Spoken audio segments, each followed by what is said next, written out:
Good morning, and there's the opening bell, and that means it is time for Trading Futures this morning. Welcome to all of you. Welcome to my good friend Michael Fairborn out there in the chat, helping to answer your questions. Welcome to all of you, whether you're here for the first time or for the 100th time, perhaps. And whether you're on the live version or the recorded version, we're glad to have you either way. Thanks for joining us. We're going to talk a little bit more about futures calendar spreads, and we're going to talk about some cautions, some things to think about in that relationship of trading one expiration month or one deliverable month versus another. We'll also talk about what happens if you happen to choose an intra-market futures spread, meaning trading one product and another product, like a pairs trade. We'll talk a little bit about that as well today. There's some other stuff moving, metals moving today, VIX perhaps moving today, crude oil moving a little bit today. So we'll jump into that here really quickly. But once again, we're glad to have you here with us. Be a part of the conversation. Chat your questions in as well. Michael, 20-plus year veteran in the financial market, there to help out. You can follow us on X, at Ben Watson CS, at Mike Fairborn CS. Couple of quick reminders. Remember that everything we talk about is simply for illustrative and educational purposes only, not a recommendation, not any kind of advice or anything else. Remember, when trading futures and futures options trading involves substantial risk, not suitable for all investors. Make sure that you read the risk disclosure statement for futures and options prior to trading those products. Also, keep in mind, as we get into some of these ideas, we may talk about these, we may look at these today, virtual currency derivatives, including Bitcoin, including Ethereum and others. Make sure that you read the NFA and CFTC customer and investor advisories on those products. Recognize the virtual currency derivatives and virtual currencies are digital representations of value. They do not function as legal tender, at least not yet. So be aware that there may be specific risks regarding those products. Also, remember that we're going to use technical analysis in this discussion. It is not a guarantee of future success out there in the real world. It is not in any way a guarantee, but neither is fundamental analysis. It is theoretical in nature. Therefore, Schwab doesn't recommend the use of technical analysis as sole means of investment research. Also, remember that Paper Money is what we're going to be using, the Thinkorswim desktop software platform, the Paper Money version of that platform. That's for educational purposes only. It's a good sandbox to learn in. It is not a guarantee of future success. And the Paper Money platform does not do certain things that a live trading account will do. Last thing I want to mention here in this housekeeping section and these disclosures is this. Remember that stop orders on futures products are a little bit different than stop orders on equity products. Stop orders on equity products, if it generates a market order, a marketable order, barring certain kind of existential circumstances, it's likely that that order is going to fill. On a futures product, a stop order is not guaranteed an execution because a market order, a stop order that triggers a market order is going to be worked as an exchange designated limit order. It may in fact be rejected. It may be gapped around. That order may not fill. So be aware of that there is a difference between using a stop on a futures product versus a stop on an equity. And so as we get into those specific circumstances, we will talk more about that as we get into this discussion this morning. So I wanted to take a look really quickly and just kind of see what is going on. First of all, in the broad market. And by the way, welcome to those of you who I met. Will W in Houston. Had the opportunity to meet Will. Sat nearly in the front row. We had a great event in Houston, so I'm glad to have you guys there. Glad to have that conversation with you guys. Thanks for being there. We're going to be in Miami later this week. As a matter of fact, I'm getting on an airplane tomorrow morning to head to Miami, so I look forward to seeing perhaps some of you there in that Miami event this weekend. That's our advanced options event. But taking a look at what's going on with the S&P 500 this morning, and we're seeing a little bit of a downward move, a bit of perhaps a hammer-like candle kind of inside the range of this big red candle. We've got some data coming out, jobs reports and things like that, that is delayed data. And that's creating a little bit more volatility in the market, perhaps, and the potential for some more volatility. But the ES kind of coming back down towards that level of support at the 50-period moving average. We see that the NASDAQ kind of bleeding down below that 50-period moving average for really only the second time in the last couple of weeks. And the small caps perhaps seeing a little bit of a bounce here on the heels of last week's Fed decision, perhaps. RSI moving a little bit higher here. So the broad market futures contracts kind of splitting the bill here. S&P, NASDAQ down a little bit, Russell up a little bit, and kind of moving back and forth just a little bit. Thank you, Will. I appreciate that. So I wanted to talk a little bit about a trade that we put on last week. I had to reset this because I had to reset my my paper money account. So for no other reason than I had to kind of clean things out and update it. But I reinitiated this position this morning.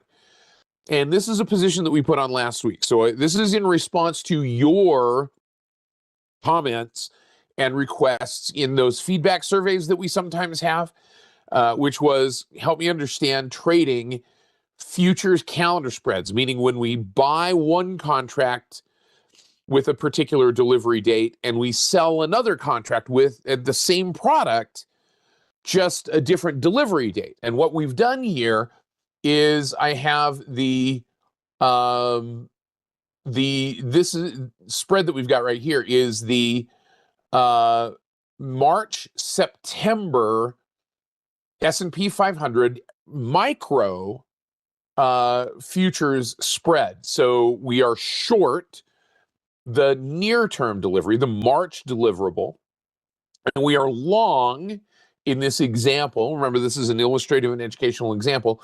We are long the September deliverable.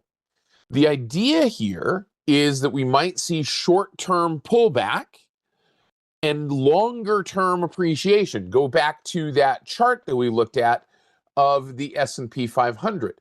Short-term pullback, but the longer-term trend is still higher.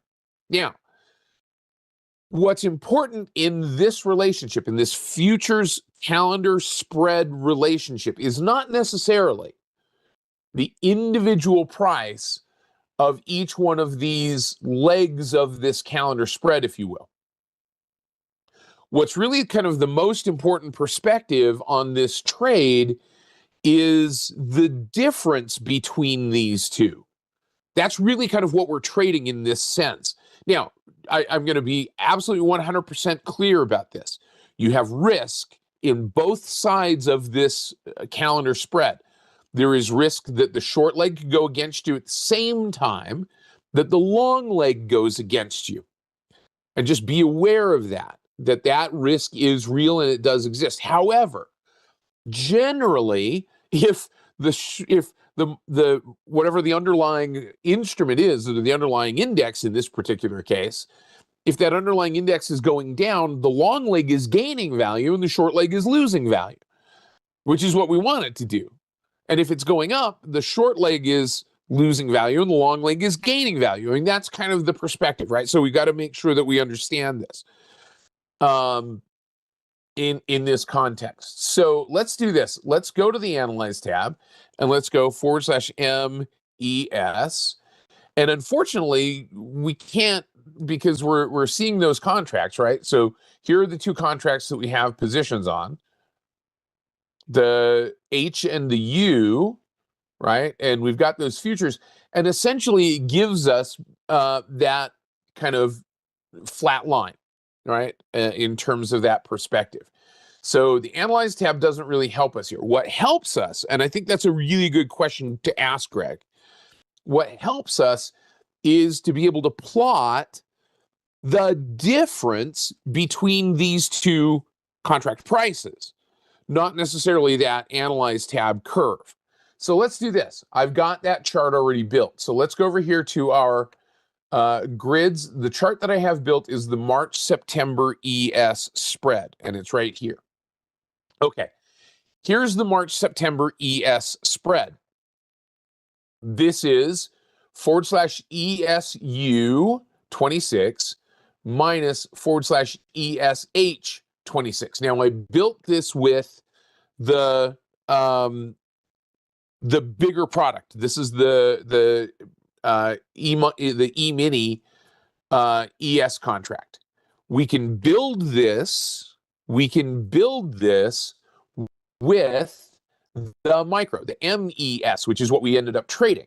So what I'm going to do is I'm just going to come up here to the order entry box, and we'll just kind of keep with what's going on here, right? So this is MES U26 and MES, and we're going to go ahead and hit enter. And this is the relationship. Now you notice that those were different, right? You notice that those were different. The big contract's changing a little bit. Remember, these are all individual instruments. If there's one thing I can reinforce to you about this structure, is that each one of these instruments, and you notice the difference between the micro contract and the E-minis, they trade with their own characteristics. Yes, they are going to move in relationship to the underlying instrument, which is /ES, which is the SPX. But they are going to move differently based on different levels of supply and demand. Because if I take out the M, let's go back to the box here, and we'll go back to the one that we had originally created, which was the ESU and ESH. You notice that right now, over the last 2 days, that relationship has been changing differently. These two have been moving down. We've been seeing that spread between the E-minis narrowing. But let's go back to our micros. Theoretically, these should move fairly closely to one another, right? But they don't always. So you've got to be aware of those differences in how they move. Notice how these are moving. This is the micro ES and the micro ES of those two different deliverables. This is the March-September spread. We did the September spread, that's the U, minus the H, which is the March contract. And you notice that what's happening here is the spread is widening. The difference between those two prices in those two contracts is increasing. So to Greg's question, is there a way to kind of plot the relationship here? It's not necessarily on the Analyze tab so much as it is right here in the chart in seeing that difference. So now that we've got this chart, I'm going to save this grid. This is the March-September ES spread that we've got. I'm going to save this grid as the March-September MES. MES spread. And we're going to click on save, and we're going to save that. So we've got the two separate grids. So if I were to change this back to our March-September ES, you notice that the relationship is getting narrower. The spread's getting narrower. So the type of calendar spread that we put on when we bought the long-term contract and sold the short-term contract, that's getting cheaper. That relationship is getting cheaper. We don't want that relationship to get cheaper. We don't want that relationship to get tighter. We want it to get wider. If we expected this to happen, this scenario to occur, with that spread getting narrower, what we would have done is sold the longer-term contract and bought the shorter-term contract. But what we did in this illustrative example, our March-September MES spread, we bought the long-term, the September contract, and we sold the March contract. This spread is widening. This is benefiting us. This is what we would refer to as a bullish spread or a bull steepening spread or steepening spread. The spread between those two contracts is getting wider or steeper. Now, you'll sometimes hear in the fixed income world And in the futures around fixed income, like bonds, you'll hear things like the yield curve is steepening or flattening. Same kind of relationship, because the yield curve is simply a calendar spread between two futures contracts and looking at the difference between those two. That's essentially what the yield curve is when we talk about treasury yields. It's the difference between two different dates of contracts. And so you will hear traders, fixed income traders, talking about putting on a bull steepening or a bear flattening spread. This is what they're talking about. This spread that we put on, that we have right here, where we are long the longer dated and short the shorter dated, this is a bull steepening spread. We expect that spread between these two instruments to get wider apart. And so we can look at that difference, because it doesn't matter if the spread changes because both are going down at the same time, as long as the one that we are short is going down faster.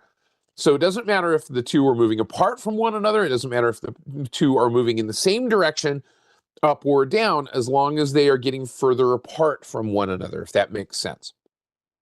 Okay. Is there a way, JDM says, is there a way to import these two contracts into the charts without manually entering it in? And there's not really, unfortunately. You kind of have to do it manually, because we have to enter the trade manually. Now, if we were to do this, we could right click and we could, well, see, we can't really send this to, let's see, can we do this? Can we send this to TOS? Let's see if we can send that to the Thinkorswim platform. We can't. No, that's just sending the MES. No, we can't do that. Unfortunately, I was hopeful there that we could send that spread, but I don't think, maybe we can. Maybe that is sending that spread. Huh. Interesting. I'm going to have to do some additional research on that for you, JD, and see if that is a possibility. I'm going to work on that. I don't think it is.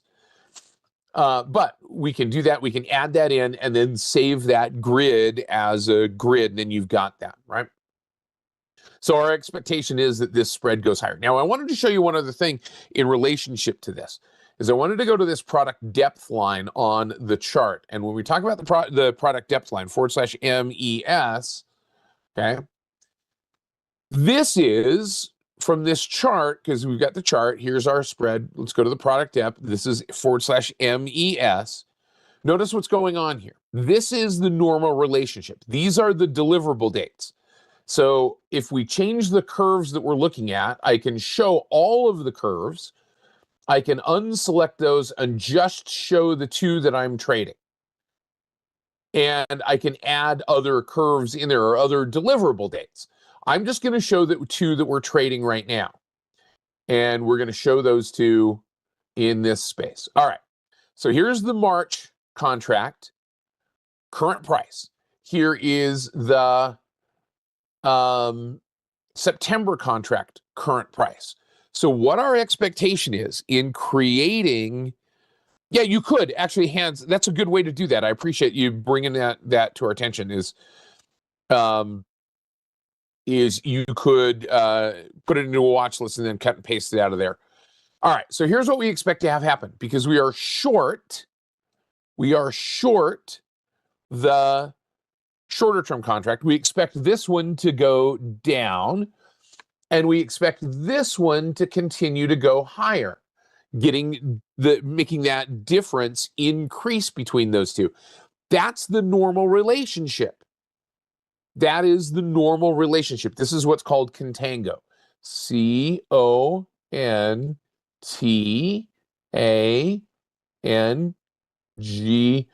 Oh, I apologize for my mix of printing and cursive when I'm writing with my mouse, but sometimes it just kind of bleeds over. This is contango.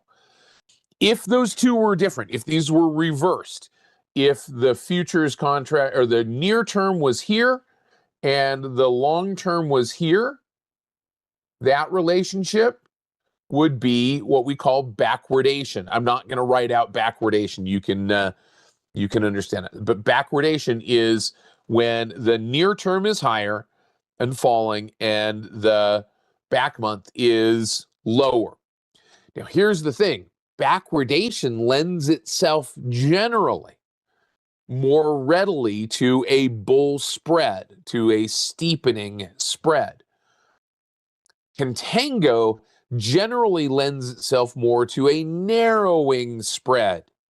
Tend to see these two products generally go like this, kind of come back to the midpoint. That works really well when you don't have a longer term trend, when there is just kind of disparity because of carry costs and things like that. Things like crude oil typically tend to react this way. They tend to kind of come back to that mean. But index futures, where you have a longer term trend, tend to move in the direction that we were talking about, where you tend to see that widening of the spread between the two. Your mileage, however, will vary. And so be cautious in how you analyze these products, and be cautious in how a trader perhaps trades these products. Again, be aware of these circumstances. We're going to spend a little bit more time digging into some of these other products along the way. So what I want to do now is I wanted to talk about one of those crude contract futures calendar spreads. So I wanted to look at crude. And while we're here, we'll just do this /CL. I'm going to change this product depth. And you can see that there's a fair amount of variety going on, but generally this is in contango. Sometimes the futures contracts for crude oil gets into some strong backwardation.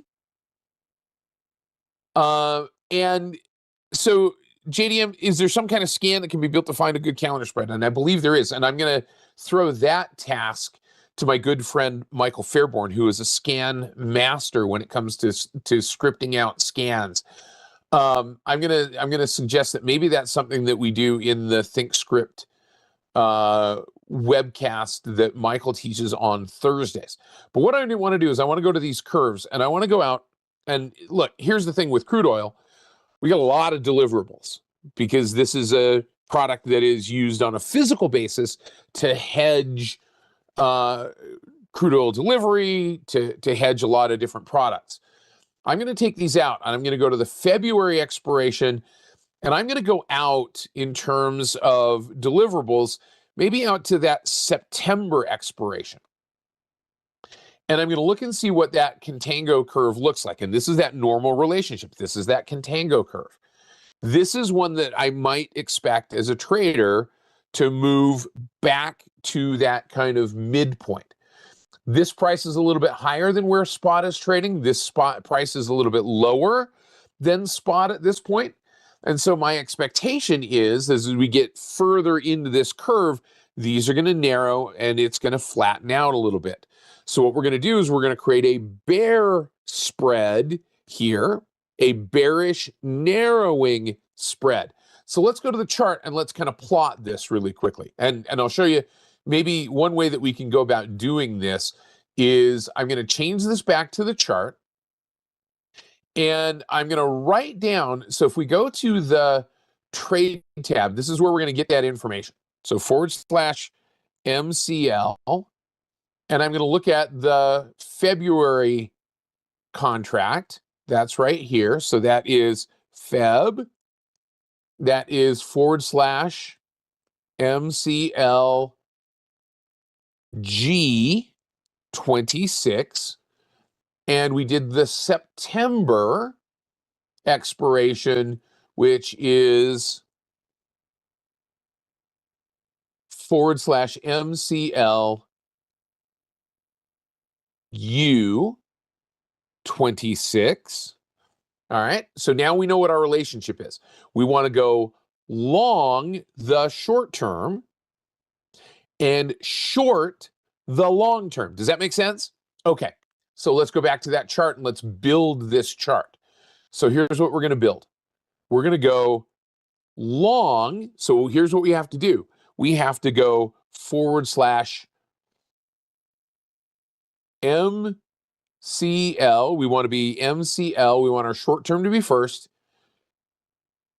G 26, because that's the one that we're going to be long, minus the one that we're going to be short, / MCL U26. And you can see the relationship here. So this is the February-September futures spread on / MCL. And you can see that that spread between these two is getting narrower. If this line were rising, that would be steepening.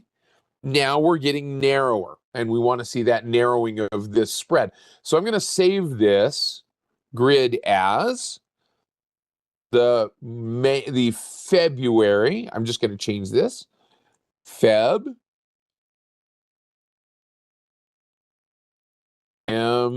MCL spread. We're going to save that. Now we've got that spread trade saved. We've got that spread relationship saved.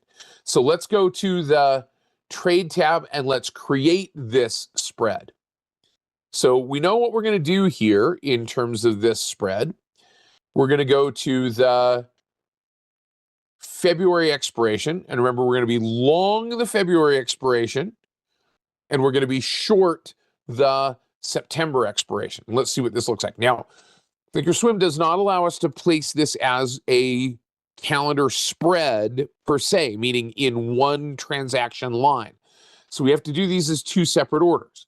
But we can do that kind of in a back or around way, because we can go, we want to be long the short term. So what I'm going to do is I'm going to create a long position, or order for a long position on the short term, 31 days to go until expiration. Let's go to that expiration. I'm going to click on the ask price, and here's our long position.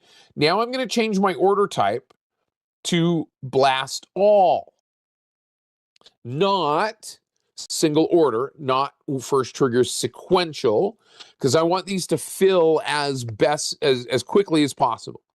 Now what I'm going to do is I'm going to come back over here and I'm going to sell or go short the MCLU. So I'm going to click on the bid price for that MCLU. Now what we're doing is we're creating a long order for the February and a short order for the September. And you notice there's a little bit of a difference. I mean, it's a small difference, but there's a little bit of a difference, and that's what's creating that contango. So we're going to put these orders out. Now, we need to pay attention to this, because if we pop down to that futures tab right here and we say, all right, here's our / MCL. Here's our margin requirement, our initial margin requirement for one contract of this futures product, whether we're long or short. That's what we have to have initially to initiate this contract. But here's the deal. Remember, and I'm going to say this with caution, we can lose on both sides of this trade. So just be aware of that fact. But here's what I'm going to do is I'm going to go to confirm and send. And you notice now that my buying power, the impact to that buying power, in fact, is a little bit less. By doing this trade, that impact to my buying power is a little bit less than that impact that I would have from one single contract. That is what's sometimes referred to as margin relief, meaning if one contract's moving, the other contract is likely moving as well. And so there's going to be a theoretically lower margin requirement. But notice our buying power impact here is less than if we were initiating one position on just one of the single contracts, not double the margin impact. So this may allow for some margin efficiency. But once again, your mileage may vary, so be aware of that. So I'm going to click on futures. We're going to put this in our futures group, and we're going to send these orders off. We're going to read through this order, make sure that that's what we want to do. Pay attention to any transaction costs that exist there. We know that we want to go long the February and short the September. Just make sure that that's what we want to do. And I'm going to go ahead and I'm going to click on send. Now, here's the problem. This has slippage risk, because if I enter the trade, you notice that these are very liquid and I filled on both of them very quickly. That's not always the case, especially if it's not a very liquid product. Okay. So why am I going long? Why does this look bearish and I'm going long? Okay. I'm going long in the short term, thinking that it may rise in the near term, and the back month, the one that we sold, is going to come down. Not overall bearish, but remember what I'm trading. And Koala, this is a great question. Let's go back to that chart. What am I trading in this case? I'm trading the difference between these two products, not necessarily the overall price of the product itself, right? Not the overall price of the product itself. I'm trading really the difference between the two contracts. So I want the short term to get a little bit more expensive at the same time that I want the longer term to get less expensive, or vice versa, or doing it at the same time. Just, I want this spread to narrow. I want these two to come closer together. That's the key to understanding this. And Koala, I'm glad that you asked that question, because I'm really trading this relationship between those two contracts, not necessarily the trend of the underlying product overall. Okay, so that's where we get to. All right. Okay, calendar spreads. Now we're going to move on to individual trades. Okay, now we're going to move on to a couple of individual ideas here. I will talk about this one next week, the pairs trade, the long heating oil, short gasoline. We'll do that next week. We've spent a little bit of time talking about futures, about those calendar spreads today. But I want to do these two trades because I want to see what's moving right now. So I'm going to change my grid to the futures movers grid. And I want to look at both of these, both sides of this grid. By the way, this is linked in my description for this particular webcast, this futures movers grid, but I'll go ahead and I will share it as well, just so that you've got it. Remember, anytime we share products or any of the tools that are here on the Thinkorswim platform, it is for illustrative and educational purposes only. It is not guaranteed as to time or accuracy. All right. So the first one I'm going to look at is /VX. This is the VIX contract. And you notice what's going on with VIX. VIX right now, if we zoom in here on the longer term chart, on the 1 year daily chart, you notice that VIX is starting to maybe see a couple of higher lows here, maybe starting to rise a little bit. Plus we've got some data, plus we've got the end of the year, plus we've got holiday shortened weeks. We got a lot of things that could potentially cause some increase in volatility overall. So notice what's going on here in the very short term is that VIX has been making, in these last few minutes that we've been talking about, VIX has been making a higher low. Now, is it moving solidly to the upside? Not significantly at the moment. It made a move to the upside and it's now backed off a little bit, but it seems to be bouncing off of this diagonal that we've just created. So the potential is for that move to the upside. The other thing is that VIX contract has now broken above this 16.6 handle, where that has been perhaps a little bit of a resistance level. So the potential is for that move to the upside. So my thought is, at least in the short term, that we look for a move maybe back up to kind of this resistance that exists on the longer term contract up around that 18 mark. And if we squeeze this down, you can see where just about that 18 level is. So what I'm going to do is I'm going to structure this trade. We're above the resistance level that would be our entry trigger. We've got a level of support down here at around 16.3 that I'm going to put in as our stop level here. And remember, this is going to be a stop that is going to be worked as an exchange designated limit order. But we're going to go long the futures contract, looking for a target up here around 17.8. So about the 17 handle, 17.8 is going to be our target in this case, taking the trade off if it goes against us quickly, but looking for a rise in volatility. So I'm going to right click and I'm going to buy custom with OCO bracket. And we're going to fire this order off. So we're at 16.6. and I'm giving it a limit of 16.7. We're going to take the trade off on a sell limit, which says sell it at this price or better, sell limit at 1781. So I'm going to make that 1780. We'll make that 1780 because my tick size is 0.05. 1781 is going to get rejected. So I'm going to make that 1780. It's got to be a 0 or a 5 in this particular case. And I'm going to make that good till canceled. And then I'm going to look at stopping this out or getting out if this goes down below 1630. 1630 is going to be my stop. And again, that's got to be a 0 or a 5 in that last digit in order for this order to be accepted. And that's going to be a sell stop. Now, remember, that's going to get worked as a market order. So we may get filled on that. We may not get filled. There is risk there in that particular case. Do not rely upon that stop in a fast-moving market to exit the position. Attention must be paid. So we're going to go ahead and we're going to fire this order off. We're at 1663. That order should still fill. We're going to go ahead and click on confirm and send. And we're going to put this in our futures group.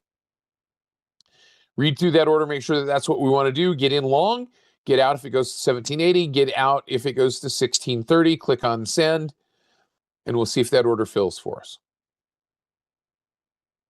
And we got in at 1670, which is exactly where our limit price was. And now we're looking for this to move up. So if we were going to label this really quickly, let me grab my my labels. So this was our entry. This is our target.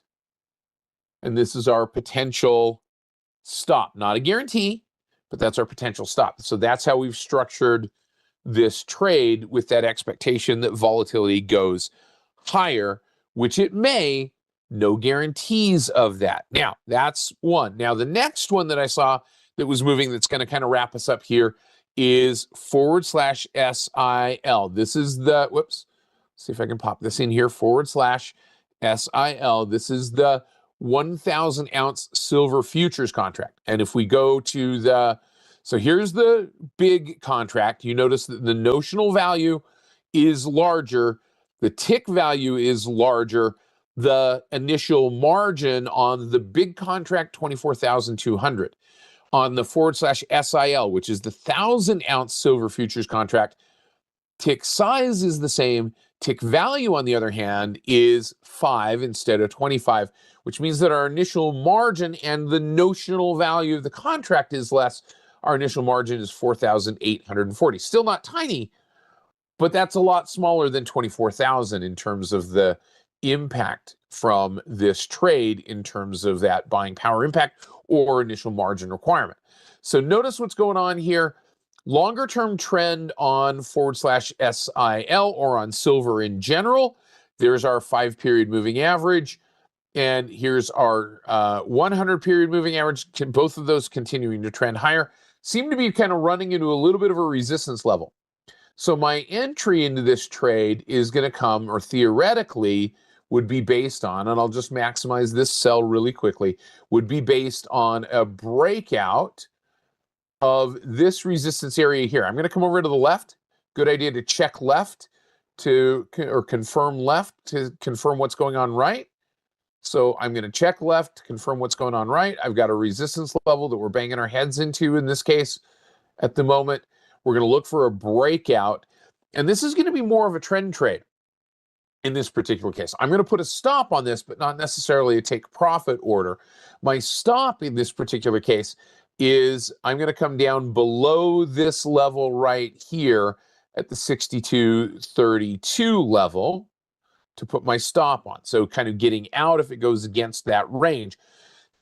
We're going to go long and ride that trend theoretically. So we're going to put this order in, and this is going to be a buy stop at 63.80. So right click, and we're going to buy custom with stop. We're going to make that a buy stop order to enter at 63.80. It's currently trading at 63.73. So I'm going to go change that from a limit to a stop. This is going to be a buy stop at 63.80. Now, this is going to work the same way because this is going to generate a marketable order. So that's going to get worked as an exchange designated limit order. So if we get a gap up, that may get rejected and we may not fill. But I'm going to put it in there so that we've got that trigger, that buy stop order to get into the trade. And then we're going to get out if this comes down to 62.30. So we're going to make our stop order, in this case, 62.30. And we're going to make that good till canceled. And if this order doesn't fill in the next day, I mean, this order to get in, then we're going to reevaluate the situation. But we're going to look at this as a longer-term trend trade, but we're using the shorter-term chart as an entry signal and that level of support on the shorter-term chart as an exit position. So if this starts to go against us quickly. All right, so let's do this. We're going to go ahead and click on confirm and send. We're going to read through the order. We can see what our buying power impact is. That's the margin, that initial margin. Maintenance margin is going to change. It's going to decrease theoretically once we're in the trade, if we get into the trade in this particular case.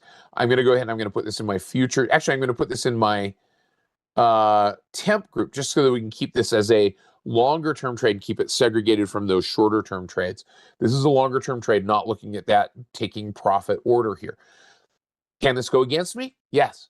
Could it go up? Yes. No guarantee of either one, but we're going to go ahead and we're going to put this order out there, and it's going to sit there as a working order and wait to see if that condition is met to fill that order. And we're going to theoretically take that trade. You can see where that entry point is. It puts us in right about there and continues to take advantage of that breakout. The exit order would take us out if we break below this longer term support level right there. Longer term, meaning the last couple of 3 days, but longer than that short term view that we were looking at on the other chart. All right, next week, we'll talk a little bit about that relationship that I was talking about between heating oil and gasoline. So maybe some homework for you to pay attention to over the course of the next week. Not a recommendation and not in any way kind of an advice, but take a look at that relationship between heating oil and gasoline. Take a look at it in a couple of different ways. Look at it in terms of the contracts. So here's what we're looking at, /HO and /RB. And see if you can see anything that goes on with this relationship. And then what I want you to do, the challenge that I have for you over the course of this week, is pay attention to the relationship between these two products at your local gas station.